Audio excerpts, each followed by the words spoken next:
근데 저는 뭐 아까도 말씀드렸듯이 모든 관공서에 가면 홍길동이 있잖아요. 여러 가지 의문이 있어요. 왜 홍길동은 샘플 이름이 되었나? 정말 궁금해요. 네네. 사실 김 씨나 강 씨 이런 가나다 순으로 하면 네네. 앞에 오지 않을 이름이잖아요. 맨 뒤에 오는 이름인데. 근데 좀 체제 저항적인 인물이라서 그런 것도 있고. 공소에서 안 맞는데? 쓰기에는 조금 애매할 것 같은데 어떻게 그렇게 정했을까? 일단 좀 찰지지 않나요? 홍길동? 길동. 이름이 좀 찰진 것 같아요, 저는. 뭔가 질감이. 근데 홍길동이라는 이름이 쓰여 있을 때 아무도 거기에서 상처받는 사람이 없는 거죠. 너의 이름 대신에 썼을 때 기분 나쁜 이름이 있을 수도 있고 아, 그치, 그치. 뭐야 이 사람이 뭔데 여기 이름이 써 있나 뭐 이럴 수도 있는데 홍길동은 한국인들이 약간 사랑해야 돼요. 허균에 대해서도 이제 생각을 해보는데 허균은 굉장히 흥미로운 인물이죠. 허균이 홍길동전을 쓰고 이런 식으로 너무나 모두가 주지의 사실처럼 됐는데 홍길동전을 허균이 썼는지도 잘 확실치 않아요. 제가 말한 적도 없고 많은 사람들이 허균도 서자였나? 서자 아니에요. 서자 아니고 한글로 소설을 써서 네네 그걸로 유명하지만 엄청난 명문가에서 태어나요. 그러니까 뭐 어마어마한 명문가예요.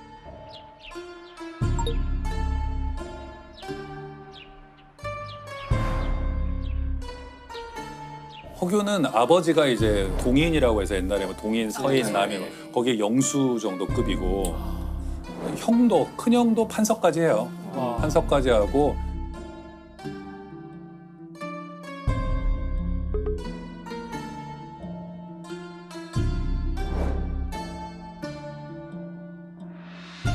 집안이 뭐 엄청난 집안에서 태어났는데 아버지가 글 선생을 붙여주는데 서를 붙여줘요. 서자를. 서자를 붙여주는데 사람이 저렇게 똑똑한데 세상에 나아가지 못하고 있다라는 것에 대해서 막 최초의 어떤 충격 같은 게 깨달음이 있었을 것 같고요. 그래서 어렸을 때부터 서얼들하고 친하고 이건 뭐 별로 바람직하진 않지만 기생들하고 친하고 천한 사람들하고 친해요. 천민 출신의 무슨 시인하고도 친하고 그 당시는 불교가 천대받는데 스님들하고 친해서 우리가 잘 아는 사명대사 뭐 이런 분들하고 굉장히 막역한 친구예요. 사명대사랑 막역한 사이. 예. 그래서 그러니까 뭐 불교계랑 친하다는 것도 나중에는 굉장히 탄핵을 받는 요소가 돼요. 그렇겠네요. 누가의 사람이 굉장히 똑똑해서 벼슬길에 나아가기는 하는데 올바로 행동하질 않아요. 성격에 문제가 많아요. 그러니까 받은 그 벼슬이 황해도 도사인데 도사. 이게 감찰하고 막 이러는 사람인데 행동을 바르게 해야 되잖아요. 감찰하는 갈 때 이미 서울에서 갈 때 이미 서울에서 기생들을 데려다가 맨날 놀고 친구들 불러다가 놀고 서자들 불러다 놀고 그래가지고 얼마 안 돼서 파직당하고 또 모항은 파직당하고 모항 파직당하고 하는데 허균이 기사회생하게 되는 계기가 있는데 그게 중국 사신들이 오면 허균을 보낼 수밖에 없어요. 왜요? 허균이 그 당시에는 중국 사신들이 그 문인들을 많이 보냈어요. 뭐 시인이라던가 유명한 문인들을 조선의 사신으로 보냈는데 허균이 갔다 하면은 뭐 난리가 나는 거야. 사신들이 너무 좋아서. 좋아하니까. 야 이런 인물이 있어. 이렇게 시를 잘 써. 그리고 시를 다 외우는 거야.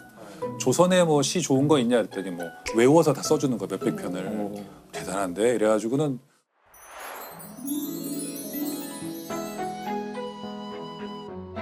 우리도 그렇잖아요. 어디 학교 갈 때 그렇죠. 다음 교수님한테 가면은 뭘 소개. 누구를 만나라 뭐 이렇게 하듯이 가면 허균이라고 있는데 꼭 만나는데 만나봐. 꼭 만나봐. 걔는 똑똑해. 잘 놀고 잘 술도 놀고. 먹고. 아, 그렇지. 그것도 중요하지. 잘 잘 노는 놀고. 것도. 네, 잘 논다 뿐만 아니라 시를 잘 알고 풍류를 알고. 잘한다 그래가지고는 선조 광해군 다 정통성에 좀 문제가 있는 왕들이었기 때문에 중국이 굉장히 중요했고 뭐 그래서 허균이 이제 쳐낼 수가 없는 거예요 왕들이. 근데 허균이 좀 특이한 게 있는데요. 광해군이 이제 좀 서자 출신이잖아요. 그 자신이. 그래서 그 영창대군과 임목대비가 이제 굉장히 신경이 쓰였단 말이에요. 적통이 저쪽에 있으니까. 그랬는데 허균이 사신으로 중국에 보냈더니 허균이 어떤 보고를 보내냐면요. 선조와 광해군을 막 욕하는 책들이 팔리고 있더라. 자기가 그걸 긴급 입수해서 자기가 조치를 했다. 이것들을 없애도록 했는데 그래서 이걸 했다 했더니 광해군이 너무 좋아해요. 정통성이 이렇게 취약한데 게시판에 뭔가 불리한 그렇죠. 글이 네. 중국 게시판에 이렇게 실리고 있는 것을 악성 댓글을 삭제해주고. 악성 댓글과 이런 그걸 삭제하고. 근데 조선왕조실록에 보면은 왕이 속았다 이런 식으로 이제 사관은 적어놔요. 왕은 못 보죠 그거를.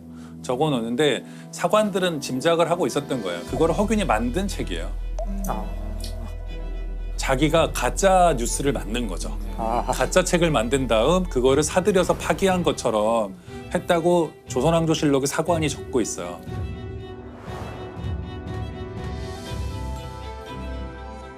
왕은 속은 거죠. 허균이 그런 걸 많이 해요. 또 뭐가 있냐면 임목대비를 폐비하자라는 그런 쪽에 서거든요. 임목대비는 광해군의 계모죠. 네. 그래도 엄마인데 어머니인데 어떻게 폐비이죠. 폐하냐. 그때는 여론 형성에 상소가 중요하잖아요. 네. 그래갖고 자기 집에 일종의 댓글 부대를 만들어요. 여론 형성을 막 하거든요. 밥을 먹여가면서 숙식을 제공하면서 빨리 써라 이것들아 이래가지고 폐비해야 된다. 자기의 뜻을 따르는 우리가 알던 허기랑 너무 다른데 허균이랑 선동가구나. 그 말로 글로 뭘 이렇게 여론을 굉장히 형성하는 위험한 인물이에요. 정의롭지도 않은 것 같고 들어보면. 홍길동선인을 문학 작품으로 보기보다는 뭐 선동용이었을 그렇죠. 가능성이 있다. 한글로 소설을 써서 그렇군요. 읽기 쉽게 백성들이 읽기 쉽게. 네. 이제 임진왜란이 지난 다음 쓴 거죠. 그렇죠. 끝나고.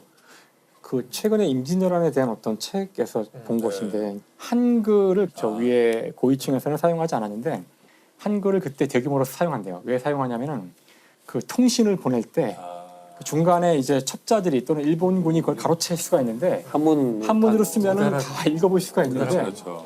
한글로 써서 보내면은 이걸 훌륭한 모른다는 안무예요. 해독이 거예요. 안 되니까. 그래서 임진왜란을 지나면서 한글이 그 전하고는 굉장히 달리 널리 쓰이는 계기가 되고 한글을 통해서 우리 민족을 자각하고 그런 평가가 있더라고요. 그 선조도 자기 딸한테 보낸 한글 편지가 훈민정음 그 편지가 남아 있어요. 네, 잘 있었더냐, 뭐 나는 뭐 지금 고생하고 있다, 뭐 이런 거 써서 보내고 뭐 걱정하는 선조도 그러니까 쓸 수 있었다는 거죠. 그 왕도. 근데 이 허균이라는 인물은 실제로 영모에 가담했던 건가요? 네, 가담했던 것 같아요. 광해군 때에 영모에 가담해가지고 능지처참당하죠. 광해군을 치고 영창대군을 옹립하고 뭐 하여튼 이런 여러 가지 음모를 꾸몄어요. 서자들과 함께. 근데 광해가 우리가 생각할 때는 굉장히 똑똑하고 좋은 정치를 하던 임금이었는데 허균하고 잘 맞았을 것 같은데. 잘 맞았어요. 네. 광해군이 총애했거든요, 허균을. 그래서 허균이 쳐들어와서 임목대비만 죽이고 광해군한테 체제는 안 바꾸고. 그러니까 그렇게 하는 것을 묵인하려고 했다라는 광해군은 끝까지 좀 안 죽이려고 그랬는데 신하들이 빨리 죽여라. 결국에는 뭐 죽게 되었고. 그래서 허균이 의금부에 잡혀 들어갔을 때가 또 흥미로운데요. 조선왕조실록에 보면은 보통 이제 영모로 의금부에 잡혀 들어가잖아요. 네. 그럼 보통은 사람들이 친했다가도 다 외면하거든요. 모르는 그렇죠, 사람이. 근데 허균의 경우만 특이하게 의금부의 그 감옥으로 천민 또는 무사 이런 사람들이 몰려와서 돌을 던지면서 막 시위를 해요. 허균이 무슨 죄가 있냐 살려내라 이래가지고 옥리들이 도망갔다는 얘기가 있거든. 의금부의 옥졸들이 도망가야만 했다는 정도니까. 강한 분들인데.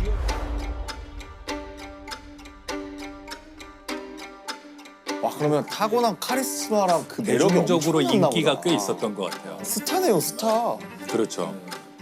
허균이 그 여러 차례 주장해요. 나라가 잘 되려면 사람을 고루 써야 되고 차별해서는 안 되고 그러니까 이런 사상들은 그러니까 매력적이었겠다 당시 천민들이나 이런 사람들한테는.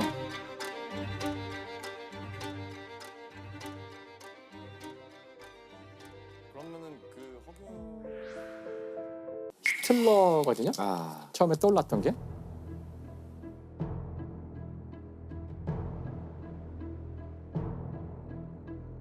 우선 그 많은 분들이 아시겠지만 그래도 혹시 모르니까 히틀러가 얼마나 나쁜 사람인지를 이야기를 조금 하지 않을 수가 없을 텐데 일단 히틀러는 2차 세계대전을 일으켰고요.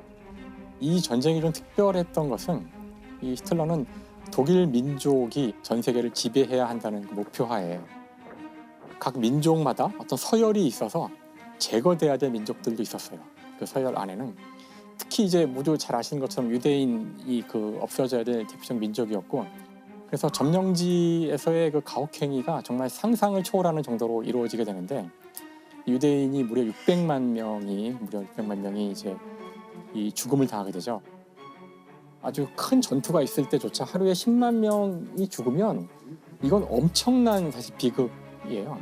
실제 1차 세계대전 때 하루에 최악의 사상자가 나온 게 10만 명이었던 적이 있었는데, 그때 완전히 피가 강을 이루고 눈에 보이는 땅 전체가 시체로 뒤덮였다는 끔찍한 장면들이 묘사가 되는데, 600만이라는 숫자는 사실 우리가 웬만한 감각으로는 이걸 감당할 수가 없는 숫자예요. 유대인만 죽인 건 아니고 사실 지금의 러시아, 우크라이나죠 주로. 슬라브 전체를 다 우크라이나 지역이 곡창지대거든요. 네. 곡창지대의 저 곡식은 독일 사람들이 먹어야 되는 곡식이기 때문에 최종적 목표는 슬라브인을 다 죽이고 그 자리에 독일인이 가서 농사를 짓고 사는 것이 히틀러가 추구했던 미래의 모습이에요. 그래서 소련의 점령지의 민간인들을 무참하게 많이 죽여요. 얼마나 빨리빨리 이들을 죽이기 위해서 열차를 옮길 수 있는지 열차 아까 시각표를 다 최고의 수학자들이 모여서 그 시각표를 디자인하고 가장 빠르게 이들을 죽이고 소각하기 위해서 지방이 많은 여성을 시체들을 밑에 깔고 그 위에 남자를 까는 게 더 빠르다. 이것 여기 수많은 과학자들이 들어가서 연구를 하고 순조로울뿐만 아니라 아주 효율적으로 이 일을 진행을 했던 거예요. 아주 수많은 사람들이 여기에 같이 행동한 거잖아요, 사실은. 그렇죠. 행정적으로도 그렇고 엄청나게 많은 사람들이 여기에 관여했어야만 했는 거죠. 어떻게 그런 일이 가능했을까? 저는 그래서 히틀러가 어떻게 그런 자리에 올랐고 사람들이 어떻게 그런 일을 했는지를 이게 두 가지 측면으로 보려고 그래요. 일단 먼저 히틀러라는 개인을 한번 보려고 그러고, 또 하나는 그 주변 환경이 어떠했는가, 어떤 분위기가 있었는가, 네. 그래서 이런 비극이 일어났을까. 우선 히틀러라는 사람의 개인을 보자면, 히틀러는 오스트리아 사람인데, 히틀러 오스트리아 사람이에요? 독일 사람이 아닙니다. 오스트리아 사람이에요. 그러니까 아버지는 세관이었어요. 세관이었는데 아버지가 좀 문제가 있는 사람이었다고는 해요. 폭력을 막 저지르고 아이들한테 굉장히 가부장적이었고, 히틀러의 어린 시절은 아버지하고 좋은 기억이 별로 없고, 근데 어린 시절 히틀러는 공부도 못하고 문제아였고 학교에서는 본인은 그림을 너무 그리고 싶어 했다 그래요. 참 역사의 아이러니일 수 있지만 화가를 만드는 그 아카데미에서 2번이나 이제 거부하게 되는데, 그 이후 스틸러의 삶은 그냥 무의도식하게 돼요.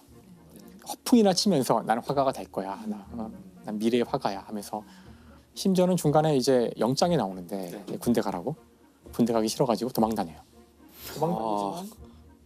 도망다니지만 또 오스트리아를 떠나진 않아요. 왜냐하면은 아버지가 남긴 유산이 제법 있는데 그 유산을 24세에 받으라고 했기 때문에 그걸 받기 위해서 24세까지 오스트리아 안에 있어야 되는 거예요. 그러다가 이제 24살이 되자 돈을 받아가지고 오스트리아를 떠나죠. 그러니까 사실 군 문제 때문에 떠난 거죠. 지금까지에서는 전혀 삶의 변화가 앞으로 느껴지지 않는데. 여기서 그냥 이대로 갔으면 히틀러는 정말 역사의 이름은커녕 그냥 찌질한 사람의 하나로 그냥 끝나는 인생이었을 거예요. 하지만 여기서 히틀러에게 이제 기회가 주어지는데 그게 바로 1차 세계대전이에요. 전쟁이 히틀러에게 기회를 줘요.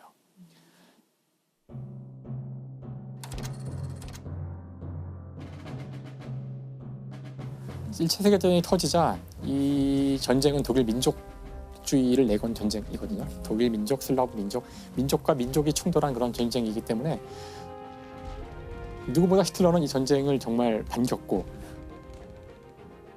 오스트리아에서는 군대 안 가지고 도망다녔잖아요. 본인이 자원 입대를 해요. 독일의 자원 입대를. 독일 사람도 아닌데 독일 군대에 정의감에 불탔고 정의감에 불타서 자원 입대를 하게 돼요. 당시 히틀러는 연락병이었대요. 총알이 쏟아지는 그 와중에 전방과 후방을 직접 오가면서 그 전력 역할을 하는 건데, 그 연락병 역할을 충실히 수행을 하여 1차 세계대전에서 히틀러는 철십자 훈장을 2급, 1급에서 각각 2번을 받아요. 당시 이제 전쟁이 끝난 독일은 엄청난 혼란에 휩싸이겠죠. 네. 그 과정에서 엄청난 학살도 일어나고, 그러니까 상태가 굉장히 혼란스러운 상황이 돼요. 네. 이 혼란이 사실은 히틀러에게 기회가 돼요. 이 찌질했던 히틀러지만 군대에서는 자신의 충성심을 보여줬잖아요. 군인이었던 히틀러에게 하나의 명령이 떨어지는데 히틀러를 노동자 사회당에 투입을 하는데 뿌락치로 보낸 거예요. 예. 가서 이제 동태를 파악하고 거기 갔던 히틀러가 이제 가만히 듣다 보니까 뭐 막 떠들 거 아니에요. 뭐 정치는 이래야 된다, 뭐 노동자는 이래야 된다. 원래는 조용히 관찰을 해야 되는데 듣다 보니까 어이가 없는 거야. 그래서 이 사람이 막 떠든 거예요. 열변을 토한 거예요. 사람들한테 뿌락지로 들어가서 관찰만 들어가서 하려고 하다가 하다가 못 참고. 도대체 말이야 이런 엉터리들아 이렇게 하지 말고 이렇게 해야지 말이야 지금 막 이렇게 떠드는데 그걸 듣고 보니까 그 말이 맞는 것 같고 되게 말을 잘하네. 그래서 곧 여기서 이 사람이 두각을 나타내기 시작해요. 이때 주모가 받아서 와 대단한 사람이 나타났어. 와봐 또 딴 데 가서 또 연설을 하고 이렇게 하면서 점점 대중선동가. 그렇죠. 대중선동가가 돼가는 거죠. 사실 히틀러가 이 사람의 인생을 통틀어서 잘한 건 이거 하나예요. 바로 사람들을 선동하고 이야기하고 이것이 너무나 천부적이었고 이거 하나만큼은 히틀러가 가진 능력이었던 거죠. 당시 그 정치 지도자들은 이렇게 들고서 그냥 읽는 거죠. 중간중간 읽으니까 다 재미가 없고 다 딴 생각하다가 끝나면은 와 박수치고 이런 상황인데 히틀러만 올라가면 무대가 불이 막 타는 거야. 막 열정에 불타게 되죠. 이 사람 말을 듣다 보면은 가만히 있던 사람들도 갑자기 막 고양돼가지고 와 소리 지르고 박수치고 다 일어나서 만세 부르고 이렇게 되는 거죠. 그러니까 요즘 우리가 생각하는 그런 종류의 연설을 하게 된 사람이네요. 이 맞아요. 사람은 이렇게 대화하는 것 같이 하기도 하고. 처음에는 조용히 시작해요. 처음에는 일단 사람들이 웅성웅성하고 있을 때 가만히 있더라고요. 완전히 주목을 해서 왜 얘기 안 하지? 뭐 거의 이렇게 될 때까지 기다리다가 아주 조용히 시작을 해요. 차근차근하게 시작해요. 처음에는.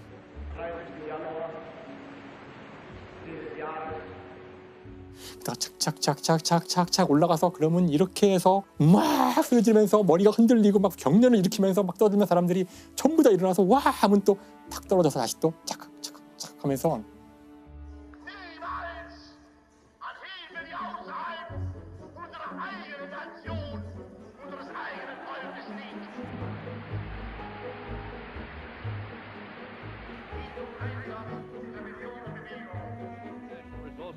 일단 이 연설을 분석한 사람들 말로는 핵심은 단순할 것. 그렇지. 메시지는 아주 단순한 한 개, 두 개고 내용은 없어요. 사실은 내용이 없어요. 내용이 없으면 무엇으로 채워져 있는가? 바로 분노를 일으키는 거예요. 정확한 대상, 분노의 대상을 정해주는 거죠. 이렇게 말하자면 저번 시간에도 우리 작가님께 말씀하셨던 혐오의 감정을 입혀주면 돼요. 이게 이 자리에 있어서는 안 되는 애들이 그 자리를 차지하고 있다 할지. 뭔가 불평감을 주고 그것에 대한 원인을 지적만 해주면 그 다음부터는 알아서 굴러가는 거죠. 히틀러를 이렇게 만들어주는 두 개의 사건이 있는데 전쟁이 진 이후에 협정을 맺어야 되잖아요. 그 뒤에 이제 협정들이 계속 이루어지게 되는데 협정이 이루어지는 과정에서 너무나 굴욕적인 일들이 벌어지는 거죠. 땅을 뺏기고 그다음뿐만 아니라 엄청난 배상금을 이제 물라고. 근데 그 배상금이 상상을 초월하는 액수였어요. 당시 지금 그렇지 않아도 독일은 붕괴된 상태라서 돈을 뭐 주기는커녕 지금 이 자체가 굴러가지 않는 상황인데 그러면은 너희 줄 때까지 우리가 너희 땅을 점령할 거야. 그리고 군대를 보내요. 너희 배상금 줄 때까지 우리 안 나가. 그러니까 이러니까 독일 국민이 정말 완전히 막 치는 거죠. 야, 이걸 독일 군인이 그냥 막고 있냐? 싸워야지. 우리 정부는 뭐 하나? 막 이러는 거죠. 그때 이제 히틀러는 지금이 기회다. 지금이야말로 쿠데타를 일으킬 절호의 시점이다 해가지고 쿠데타를 일으켜요. 그런데 계속 나오겠지만 히틀러는 기본적으로 이렇게 이런 거에 능한 사람이 아니에요. 경제적, 정치적, 역사에 대한 뭐 이런 통찰력이 있는 사람이 전혀 아니에요. 연설은 잘하지만 개인적으로 만나면 쭈뼛거리고 사람들하고 소통도 어려워하는 그런 사람이에요. 이런 위치에 올라갈 거라고는 상당히 이해하기 힘든 그런 캐릭터죠. 시원치 않게 기획되고 그냥 제대로 잘 진행되지 않은 쿠데타는 진압당해요. 그래서 이제 감옥에 가게 되는데 이게 기회가 돼요. 사실은 사실 반역자잖아요. 그렇죠. 보통 그러면 뭐 엄청난 중벌을 받는데. 보통은 이걸로 끝나죠. 정치 인생이 끝나게 돼야 되는데 쿠데타에 실패하고 감옥에 들어가는데 재판이 진행되죠. 이 재판을 이용하죠. 거기서 또 언변이 그래 이거 내가 다 주동한 거야. 내가 다 한 거고 나는 새로운 독일을 원했고 지금 봐봐. 이 말도 안 되는 정부가 나한테 권력을 주면 이렇게 안 할 거야. 이러자 오히려 사람들은 박수를 치고 아, 그 마음이 뭔지는 알겠어요. 우리가 봤을 때 막 나라가 지금 엉망이고 개판이 됐는데 쿠데타가 마음속으로는 또 성공했으면 좋겠다고 생각하는 사람도 있었을 것 같아요. 그런데 실패했는데 자기를 인정했어. 인정하고 난 후회하지 않는다. 적의 적은 나의 동지죠. 결국 법원이 결국은 여기 극형 같은 걸 때려야 되는데 그렇죠. 5년형을 선고하게 되고 그다음에 감옥에 있을 때에도 엄청난 대접을 받아요.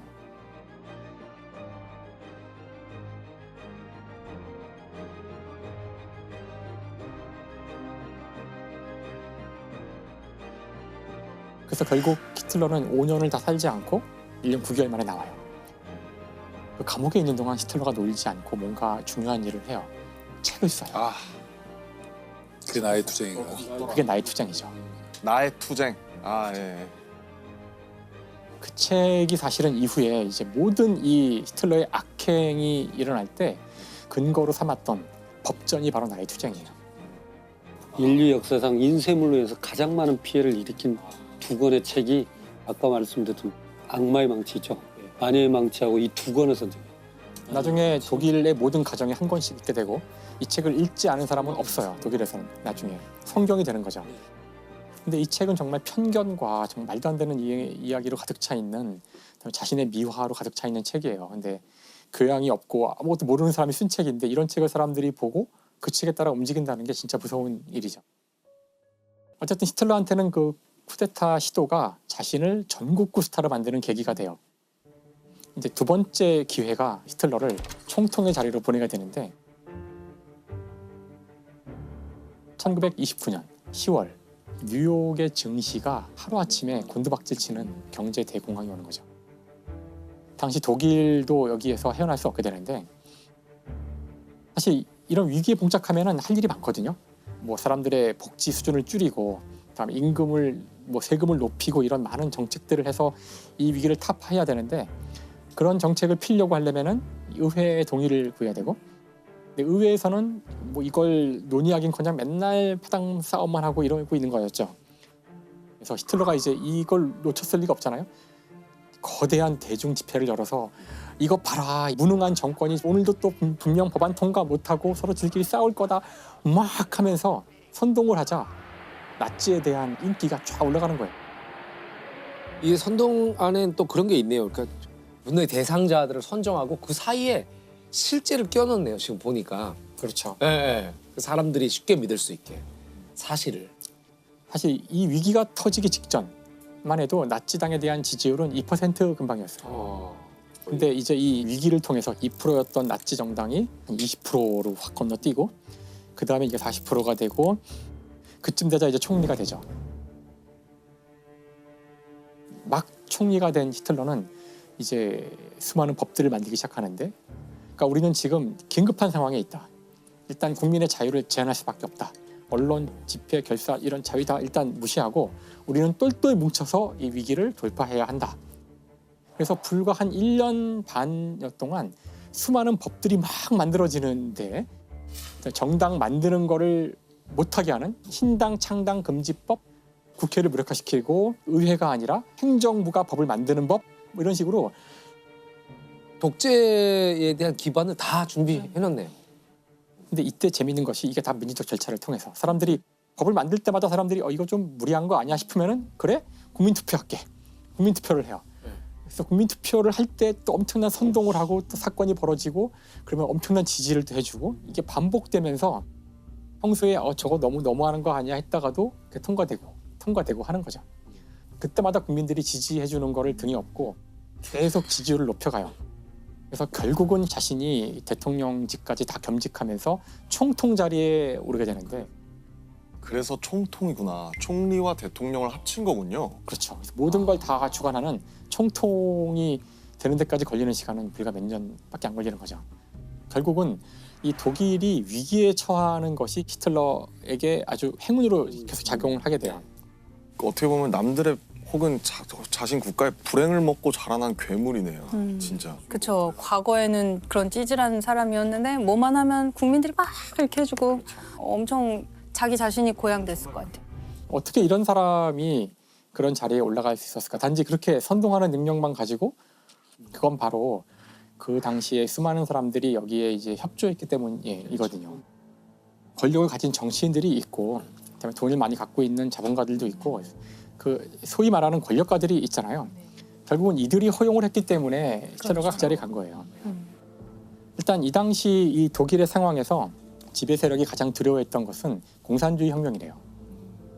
이 1920년대의 유럽의 상황으로 다시 돌아가 보면 혁명이 막 일어나서 거기 왕 다 죽이고 뭐 귀족들 다 죽이고 이후 내전이 벌어지고 진짜 수천만 명이 죽었어요.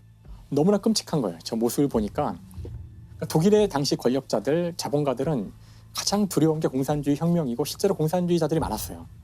그러니까 공산주의자들이 싫은데 저들을 어떻게 제거할까?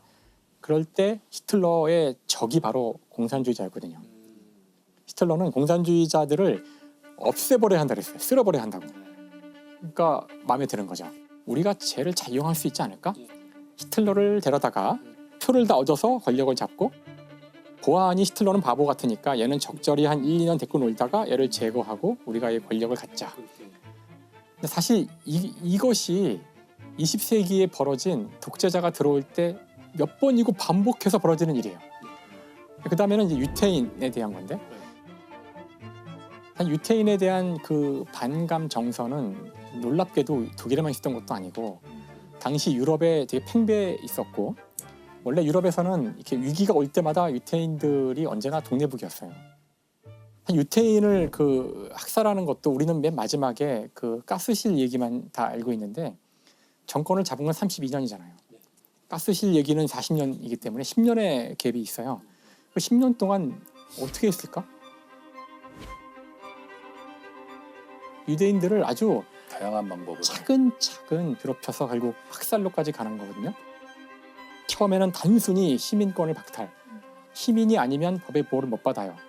그다음에 그 공직자를 다 쫓는, 그러니까 공직에 못 나가요. 그러면 일단 공무원들부터 실업자가 돼. 하지만 새로운 직업은 가질 수 없어요. 할 수 있는 건 쓰레기 청소만 가능하고 왜 이렇게 하냐면은 유대인들은 더럽다고 얘기하거든요. 불결하다는 거를 보여주기 위해서 체포에 가면은 일부러 며칠 동안 씻지도 못하게 하고 화장실도 못 사용하게 해요. 그럼 그 안이 똥오줌으로 범벅이 될 때까지 둬요. 더럽다는 걸 보여주는 거죠. 그런 다음에 이제 이들을 격리시키고 캠프에 보내고 조직적으로 빠른 속도로 주게 되기 때문에 나중에는 여기 별을 달게 하잖아요. 네. 별을 단 사람들은 누가 때려도 괜찮아요. 길을 가다가 막 수염을 뜯기기도 하고 경찰력이 보호하지 않아요. 시민이 아니기 때문에. 그 다음에는 학계에서도 마찬가지예요. 학계에서만큼은 이런 일이 일어나지 말아야 할 텐데 이미 학계에는 수많은 유태인들이 있었어요. 이 아인슈타인도 유태인이었고요. 양재카가 만든 수많은 과학자들 다 유태인을 안 찾기가 어려울 만큼 유태인이 많아요. 특히 이 물리학의 역사에는 유태인 천지이고 파인만도 유태인이었고요. 다 유태인들인데 이들을 다 제거한다 그러자 만세를 부르는 거죠.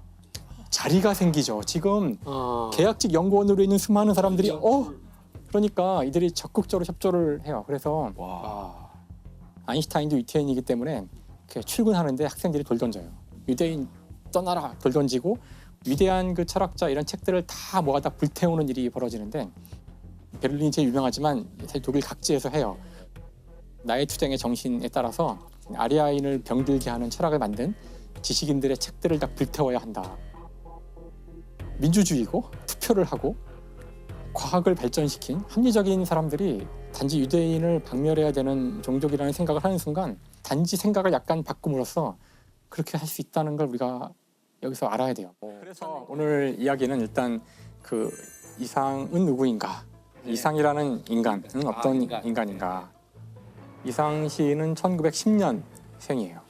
일제강점기로 들어간 바로 그 해에 태어난 분이죠. 그러니까 철저하게 일제강점기를 사셨던 분이었고 이분의 시를 음미하고 이분의 시에서 와 이래서 천재구나. 네. 왜 그런지 사실 잘 모르는 것 같아요. 어렸을 때 봤던 그게 너무 충격적이지 않았어요? 제1의 아이가 무섭다고. 그러니까 아이가 무섭다고 그러. 그 시가 더 무서워. 글씨가 진짜 무서워. 그 시가 무서워. 괴물이잖아, 괴물. 네. 그렇죠. 그 뜻을 모르고 봐도 그냥 그 자체가 주는 되게 독특한 울림이 있어요. 이게 라임 같기도 하고 읽는 것 자체가 어떤 노래를 듣는 것 같은 느낌도 들고요. 가끔 잠자리에서 애한테 이제 시를 읽어주는데 애들이 이상시 되게 좋아해요. 그 제1의 아해가 무섭다고 그러고 읽어주신 적 있어요? 그거 되게 읽어주면은 깔깔거리고 웃어요. 그게 어. 이렇게 리듬감이 있잖아요, 사실은. 그렇죠. 그리고 이게 애들은 별 생각 없이 그냥 그 음요를 그냥 느끼면서 읽으니까 왜 1 나오던 2단 왜 계속 나와? 막 몇 번째까지 나와? 이러면서 막 깔깔거리고 웃고 야, 따라서 자기도 막 하고 아이들의 눈으로도 되게 재밌게 읽을 수 있는 시더라고요. 그건 몰랐네요. 나도. 이상으로 인물을 정하고 굉장히 행복했다는 소문이 있으신데 맞아요.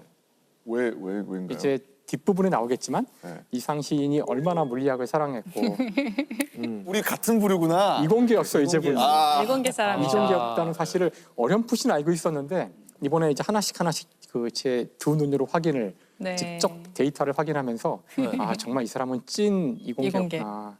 그래서 표지부터 의미심장하네요. 그죠? 맞아요. 이거 딱 보면 딱 느낌이 오시지 않나요? 행렬이잖아요, 행렬. 그렇죠? 저는 행렬을 보면 양절하게 떠오르거든요. 벌써 행렬을 보면 이렇게 행렬하고 흥분하시는 분 처음 봅니다. 아니 시 표지에 저런 게 있는 시인이 없어요. 그러게요. 그렇죠. 어릴 때부터 본인은 계속 화가가 되고 싶었다고 하더라고요. 화가가 되고 싶어 했어서 여기서 이제 가장 중요했던 것은 이제 지금으로 치면 대학 진학이라고도 볼 수 있는데 네. 당시 경성 고등공업학교에 진학하게 돼요. 그 학교가 나중에 이제 서울 공대가 되는 학교인데 거기 이제 건축학과에 들어가게 돼요. 건축학과에. 거기서 아주 우수한 성적을 거뒀다고 해요. 그래서 수석 졸업을 하게 돼요. 수석 졸업을. 그러니까 수석 졸업을 하자 당시 총독부에서 특채를 해요. 총독부의 건축 관련 부서에서 네. 조선 사람으로서는 쉽지 않은 그런 이제 그렇겠네. 출세의 가도에 놓이게 된 거죠. 네. 실제 그때 몇 가지 글도 쓰면서 두각을 나타내기 시작해요. 최초의 장편 소설도 쓰고 그림을 그려서 그림이 입선도 돼요. 어이구. 그래서 여기까지만 들으면 참 좋은 시절일 수도 있었는데 바로 딱 이 순간에 최악의 비극이 찾아옵니다. 언제나 기침을 하고 상태가 안 좋아서 네. 병원을 가게 되는데 병원에서 폐결핵 진단을 받아요. 그게 1931년이라고 지금 추정이 되는데 당시에는 치료하기가 너무 어려운 병이었죠. 사실 그 우리가 알고 있는 대부분의 그 이상의 작품들은 바로 폐결핵 선고를 받은 이후에 쓰여진 것들이에요. 대부분 다. 그 여기저기에는 바로 이 폐결핵에 대한 이야기들이 다 숨어 있습니다. 네. 한 개인으로는 굉장히 힘들었던 시기였을 것 같아요. 조선 총독부의 건축 부서에 스스로 사표를 내고 호련히 저 황해도로 요양을 갑니다. 요양을 하다가 또 여기서 경성으로 돌아와요. 돌아와서는 다방을 열게 되는데 참, 그래요? 좀 특이하죠. 네. 제비다방. 제비다방이죠. 이름도 제비다방인데 다방이라는 것이 당시 굉장히 선진 문물이었고 굉장히 핫플레이스였다 그래요. 그때는 다방이 이렇게 막 되게 지식인들이 모이고 살롱 같은 개념이겠죠. 맞아요. 말씀하신 것처럼 그 살롱이라고 했잖아요. 당대의 지식인들, 당대의 작가들, 화가들 이런 사람들이 다 모이는 장소가 돼서 이상이 자신을 이제 알리는 기회를 얻게 돼요. 만난 사람들이 이상을 보고 이건 보통 사람이 아닌 것 같다는 이제 느낌을 네. 천재 같다는 거죠. 그래서 이상에게 기회를 줍니다. 신문에 글을 연재할 수 있는 기회를 줘요. 바로 그 신문에 연재를 한 그 시가 바로 우리 모두 고등학교 때 배운 오감도라는 시죠. 그런 시를 신문에다가 신문사에서 별로 안 좋아했을 것 같은데요. 많은 독자들이 막 분노를 항의를 엄청 그랬을 것 같아요. 그 항의를 하다 못해 이제 분노가 폭발하여 지면 낭비를 하다니 막 온갖 비난이 막 빗발쳐서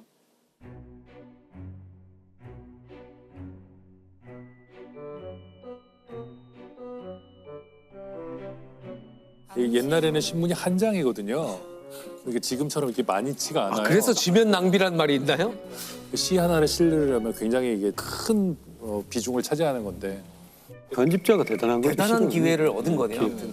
그래도 신문사에서는 좀 이상에 대해서 좀 호의적이었나 봐요. 그러니까 그 당시에 그 신문의 편집국장 이런 사람들이 우리 교과서에서 맨날 배우는 이태준, 뭐 김기림, 정지용 이런 사람들이 편집국장 같은 걸 하고 있었기 때문에 문인들을 되게 호의적이었고 당대 최고의 작가들이 이상을 지지했던 거예요. 맞아요. 하지만 일반인들은 이제 몰랐던 것이죠. 그러니까 너무 시대를 앞서갔던 거죠. 그러고 있다가 안타깝게도 그 거리에서 이상이 체포됩니다. 일본 경찰에게. 왜? 그 이유가 석연치가 않은데 그리고 뭐 조선인이니까요. 네. 더군다나 불량 조선인이고 거동 수상자로 붙잡혀서 한 달 가까이 감옥에 있게 되는데 그 추운 곳에서 그렇게 내동댕이 쳐진 채로 한 달 가까이 감옥에 있어서 극도로 몸이 안 좋아져요. 그래서 풀려난 건데 결국은 거기서 숨을 거두게 돼요. 사실 이상의 이 짧은 인생을 보면 정말 조금 반짝 자기가 인정받고 뭔가 잘할 수 있을 것 같다는 시기가 잠깐 있었고 그 이외의 대부분의 시간은 제대로 인정받은 적은 별로 없는 평탄치 않았던 그런 삶이었어요. 저는 이분이 조금 더 오래 생존했어야 한다는 게 너무 안타까운 점이에요. 이분의 정말 그 괴물 같은 면, 독특한 면, 이 면을 조금 더 많이 볼 수 있었으면 좋았겠다 이런 생각이 사실 들고요. 이 이상 시인의 이 시가 무슨 상대성 이런 거 물리학에 대한 시라고 아까도 비슷한 얘기를 하셨는데 그게 이제 이상은 왜 괴물인가? 아 이 작품에 대한 여러 가지 해석들이 있을 수 있는데 저는 이제 물리학자니까 이제 물리학자의 시각으로 특화된 그런 이상에 대한 이야기를 이제 해보려고 그래요. 작품에 대한 이야기를. 우선 이상이 얼마나 찐 이공계인가를 보여주는 몇몇 예들을 제가 이제 보여드리려고 해요. 찐 이과가 아니면 쓸 수 없는 그런 표현들이 막 나오거든요. 이건 1933 6월 1일이라는 제목이에요. 천칭 위에서 30년 동안이나 살아온 사람, 어떤 과학자, 30만 개나 넘는 별을 다 헤어놓고 만 사람, 역시 인간 70, 아니 24년 동안이나 뻔뻔히 살아온 사람, 가로 열고 나. 이게 물론 어떻게 해석해야 될지 조금씩 달라요. 다른데 제가 보기에 가장 그럴듯한 해석은 아마 피커링이라고 아시죠? 에드워드 피커링, 미국의 천문학자인데 수많은 여성들을 고용을 해서 그 사람들에게 일을 맡겨서 이분들이 하늘을 분석하고 하는 많은 데이터들을 모았어요. 그래서 천칭이란 게 하늘의 별자리를 보는 건데요. 그 연구해온 사람이 있고 30만 개가 넘는 별들을 헤어놓고 있었다. 이 일을 한 사람을 빗대어서 그 하늘을 보고 그 수십만 개의 별을 분석한 사람들. 하지만 나는 뻔뻔하게 24년을 아무것도 안 하고 살아왔다는 거죠. 그 안에 그 사실 다 들어가 있네요. 그 천문학에 대한 어떤 사랑이 나타나 있고 그러네 관심이 대단했던 거네요, 그죠? 또 다른 시에는 이제 보통 기념이라는 시에는 제가 두세 구절을 읽어드릴 텐데 네. 역시 나는 뉴턴이 가르치는 물리학에는 퍽 무지하였다. 물리학에 낙제하는 뇌수에 피가 묻은 것처럼 자그마하다. 나는 지구의 공전 일주를 기념할 줄 다 알았더라. 뉴턴이나 공전 뭐 이런 그 낙하 문제 이런 것들을 자유자재로 막 사용하고 있고요. 네. 서양에서는 정말 그 현대 과학의 혁명이 일어나고 있던 시기에 과연 우리는 그걸 알았을까? 이게 언제나 궁금했었거든요. 근데 이상 시인의 이 시를 보면 그게 들어있는 것 같고 우리가 생각한 거 이상으로 당시에 그 식민지 시대의 경성은요 굉장히 전 세계 뉴스에 밝았어요. 그래서 이상 정도 되는 지식인들이면 시와 무슨 소설 이런 얘기를 했을 것 같지만 모여서 과학을 주제로 얘기한 경우가 굉장히 많았다 그래요. 결정적으로는 사실 이 시를 보면 저는 정말 와 가슴이 정말 띵하던데 보세요 한번. 여기 보시면 시에 이런 걸 쓰는 사람이 있다니 이게 지금 시의 일부거든요. 3차각 설계도. 점을 찍어서 2차원 행렬, 어레이를 만든 건데 저는 이걸 딱 보는 순간 이제 양자역학의 제일 중요한 행렬을 쓴 게 아닐까 저는 그렇게 해석했지만 저같이 생각하는 사람은 아무도 없더라고요. 근데 왜 행렬이 제일 중요해요? 양자역학에서? 양자역학을 수학으로 쓰는 방법이 두 가지 방법이 있어요. 하나는 하이젠베르크가 만든 확률 역학이고 다른 하나는 쉐딩거가 만든 파동 역학이에요. 정확히 이렇게 쓰거든요. 이런 식으로. 그래서 아마도 제 예상은 이상이 행렬에 대한 얘기를 어서 본 것 같다는 생각을 자꾸 하게 되는데 그럴 수 봤을 있겠네. 거예요. 이 밑에 나오는 이야기 보면 알 수 있어요. 양자역학의 본질을 깨달은 것 같은 느낌이 드는 문장들인데 원자는 원자이고 원자이고 원자이다. 생리작용은 변이하는 것인가? 이 세상 모든 것은 원자로 되어 있는데 이들은 그 자신은 변하지 않지만 재배치, 재배열을 할 뿐이라는 것이 우리가 파인만 이야기할 때 했던 세상 만물은 원자로 되어 있다의 핵심이에요. 우리가 보기엔 사람이 변화된 것 살고 같지만. 죽고 하는 것 같지만 원자는 원자이고 원자이고 원자이고 원자이다. 그러니까 사실은 원자들의 재배치일 뿐이다. 원자는 변하지 않는다. 그런 말을 하는 것이라고 저는 보인다고요. 네. 그리고 그 다음도 원자는 원자가 아니고 원자가 아니고 원자가 아니다. 방사능 붕괴인가? 그러니까 원자가 변할 수가 있는데 그때는 원자의 방사능 변화가 일어날 때 그래요. 와, 알고 하는 걸까? 글쎄요. 이건 약간 알았던 것 같은데요? 이거 알았을 수 있는 거 아닌가요? 이런 표현을 누가 그냥 쓸 수는 그렇죠. 없잖아요. 네. 그 이상이 당시 현대 물리학에 대한 내용을 알고 정말 제대로 이해한 과학이라고 저는 생각해요. 최근에 그것에 대한 재밌는 논문이 하나 나와서 이 논문을 쓴 사람이 지금 현재 물리학과에 있는데, 그러니까 그 진짜 재밌나 봐요. 네 재밌어요. 저 표정은 행복백이에요. 행복백. 네, 지금 네 재밌어요. 깜짝 놀랐어요. 그래서 이 논문의 주장에 따르면 이상의 그 중요한 시 건축 무한 육면각체네요. 4차원 시공간을 다루고 있는 시다라는 주장이에요. 여기 이 첫 번째 줄에 보면은 사각형의 내부의 사각형의 내부의 사각형의 내부의 사각형의 내부의 사각형. 그 이제 여러분 봤잖아요. 이렇게 반복되는. 네.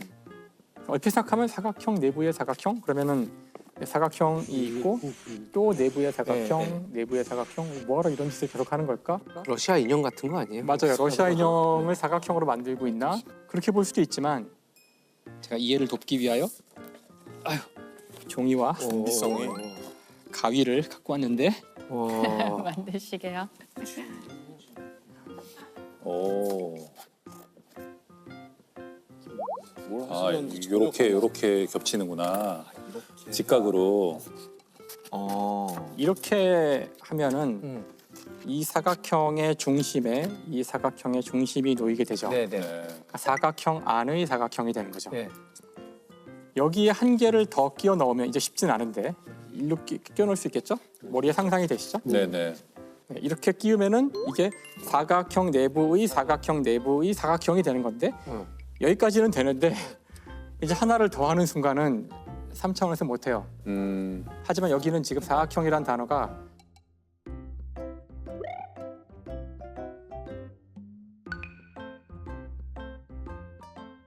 그러니까 이것은 이상은 그 시를 통해서 4차원에서 건물을 지으면 어떻게 될까? 그걸 지금 조감해보고 있다는 뜻이에요.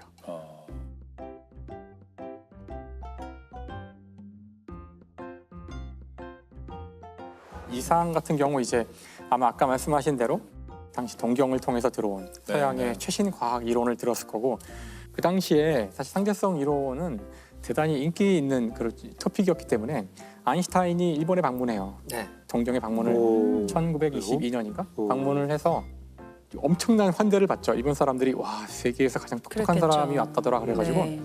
일본에 막 돌풍이 일죠. 아인슈타인의 그 엄청난 돌풍이 일어서 그 당시 그 자리에 한국 사람도 있었어요. 동경에 유학가 있었던 한국 사람들도 있어서 이들 중에 일부가 한국에 와서 아인슈타인의 이론을 이렇게 순회 강연을 했다는 기록들이 남아 있거든요. 몇월 며칠 몇 시 몇 분부터 몇 시까지 뭐 신촌에 어디서 아인슈타인의 특수 상대성 이론에 대한 강연을 할 예정이오니 야. 관심이 있으신 분들은 오시기 바랍니다. 그래서 그런 공고들이 있는 걸 보면 그게 지식인 사회에서는 공유가 됐을 거고 그 이야기를 아마 이상이 들었겠죠. 그랬을 것 같아요.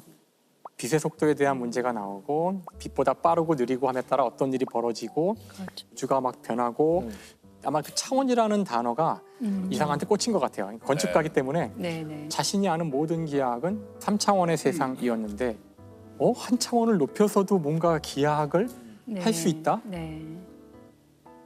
그런 차원의 이야기가 나올 때 수많은 사람들이 시도를 하죠. 내가 차원을 하나 더 하는 방법을 구현하는 방법을 알아만 낸다면 난 전 세계에서 제일 유명한 사람이 되는 거야 이제.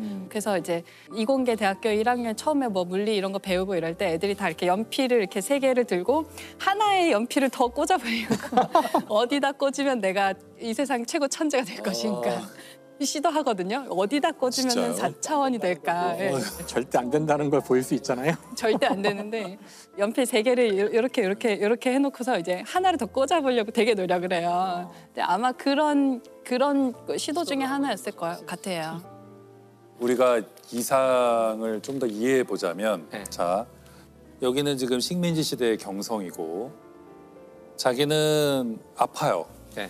그 결핵은 현재 치료법이 나와 있지 않고, 곧 나도 몇 년 안에 죽을 것이고, 그때 문제가 되는 건 시간이죠. 그렇죠. 그리고 자기는 또 식민지 시대의 경성이라는 굉장히 좁은 곳에 살고 있단 말이죠. 옛날 우리 경성은 작았잖아요. 네. 작고 또 사람이 서로 다 알고. 그러니까 지리적으로 그 3차원이라는 세계는 너무 답답했을 것 같아요. 네. 답답하고 그런데 어디선가 누가 차원을 더 할 수 있다는 얘기를 하는 거예요. 이게 지금 눈에 보이는 게 전부가 아니고 다른 차원이 있을 수 있고 뭐 이런 얘기를 들으면 굉장히 매혹적으로 들렸을 거예요. 나한테 남은 시간이 얼마 없는데 이것이 상대적으로 달라질 수 있고 어떤 우주에서 어떤 차원에서는 전혀 다른 법칙에 적용된다고 하면 엄청난 매력을 느꼈을 것 같아요.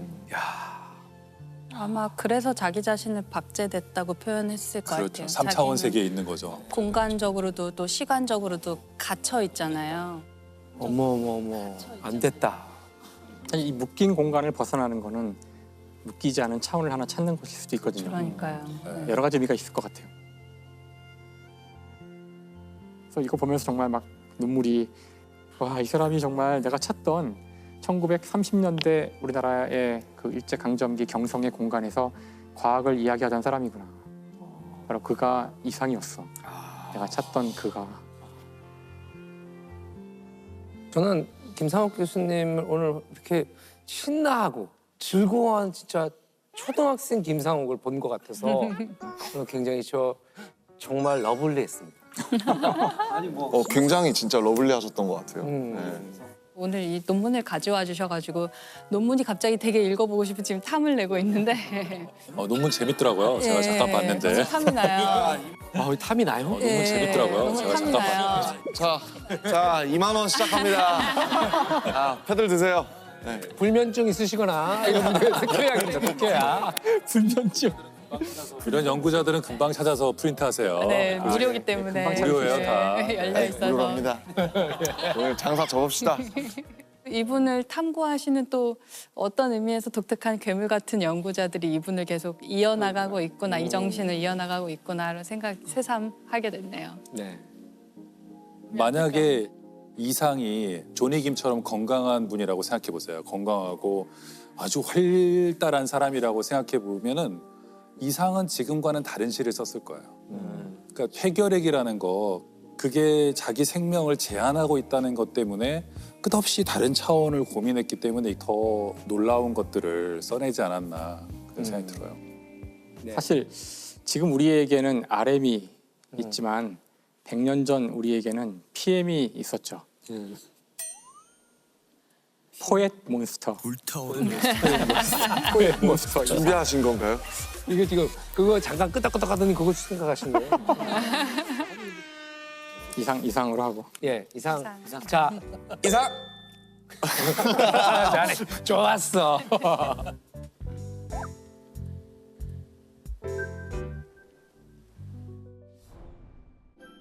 또 왜 사람들은 크리스마스에 뭔가 기적이라는 단어나 이런 걸 많이 떠올리는지. 크리스마스는 그런 기적들을 기대하는 마음도 강하고 그래서 중세 그 유럽에는 크리스마스에 뭔 일만 일어나면 아 이게 또 크리스마스의 기적인가 막 이러고 막 그랬었다고 그래요.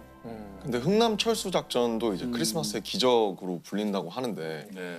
제가 교과서에서 배웠는데 까먹었어요. 흥남 철수 작전에 대해서. 아 그거에 대해서 우리 김상욱 선생님이 밀덕으로 하실 말씀이 많으실 거고. 흥남 철수 작전이 6.25 전쟁 당시에 있었던 일이죠. 그렇죠. 6.25 전쟁 당시 첫 해죠, 첫 해. 그러니까 첫 해에 저희가 전쟁이 터지자마자 쫙 밀렸잖아요. 그래서 네. 부산 쪽까지 거의 밀려갔다가 이제 인천 상륙 작전을 통해서 다시 반격을 하기 시작해서 그때 분위기는 이제 뭐 크리스마스 전에 전쟁이 끝나겠다 했다가 그때 이제 중공의 개입으로 중국의 개입으로 진공군의 개입. 네, 중공군의 개입으로 갑자기 이제 전선이 막 돌파당하고 해서 이쪽 그 강원도 쪽으로 올라가던 부대 같은 경우는 완전히 퇴로가 차단당할 그 위기에 처해가지고 급하게 철수를 하여 이제 흥남이란 항구를 통해서만 육로로 갈 수 없는 상황이라서 흥남이 우리나라 지도상에서는 이렇게 움푹 들어간 고 강원도 북쪽 네, 강원도 원산 고, 얘기인가요? 그, 고 북쪽에 있는 거거든요. 그래서 그쪽이 완전히 지금 벌써 다 차단당한 거죠. 그래서 도망갈 방법이 이 항구를 통한 그 배를 통한 것밖에 없기 때문에 부대가 철수를 그쪽으로 다 해야 했었고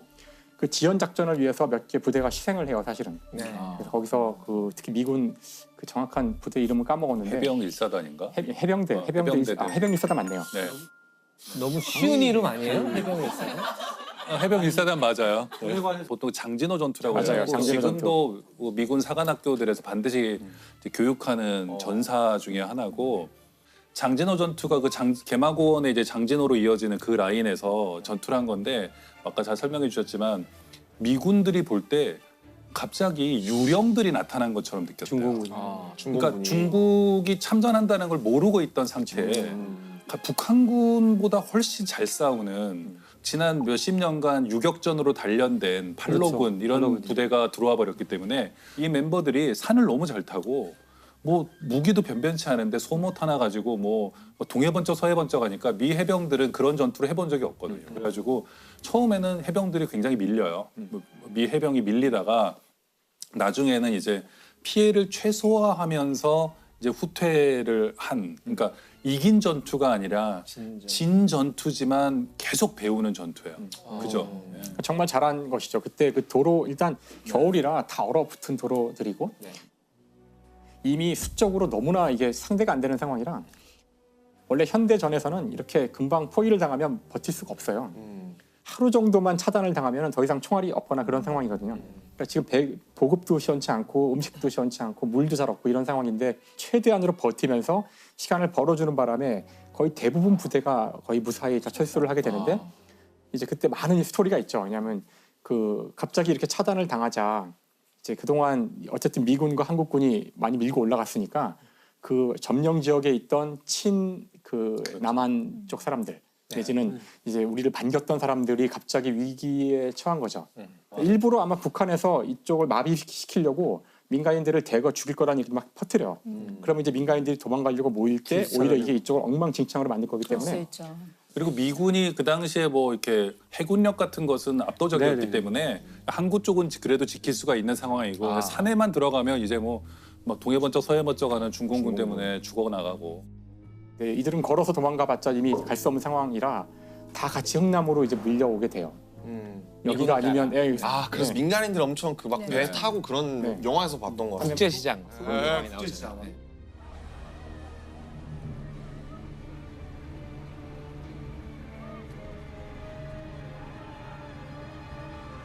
원래는 피난민을 태울 계획이 없었어요. 근데 General, please have mercy on these people. If you leave them here like this.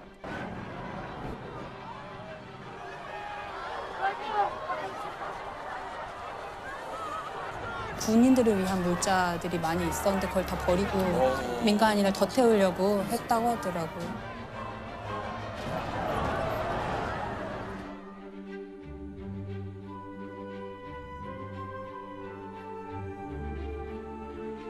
그 배가 실을 수 있는 그 용량을 한참 초과해서 그 사람을 꽉 채우는 바람에 아마 물자도 하나도 다 없어서 버리고 그랬어요. 먹지도 못하고 물도 없는 상태로 갔다고 알고 있어요. 그 기간 동안. 정말 엄청나게 많은 생명을 지킨 네, 대단한 작전이네요. 그 두 철수 작전이 유명하잖아요. 그 2차 세계대전의 덩케르크 철수 작전. 네. 그것도 역시 철수인데 유명해졌고 굉장히 많은 사람을 살렸기 살렸죠. 때문에 저 장진호 전투, 그다음 흥남 철수도 피해를 최소화하면서 어쨌든 이렇게 물러날 수 있었기 때문에 방어선 뒤로. 네. 많은 피난민을 태우고 그래도 같이 철수를 할 수 있어서 우리가 그거를 기적이라고 부르죠.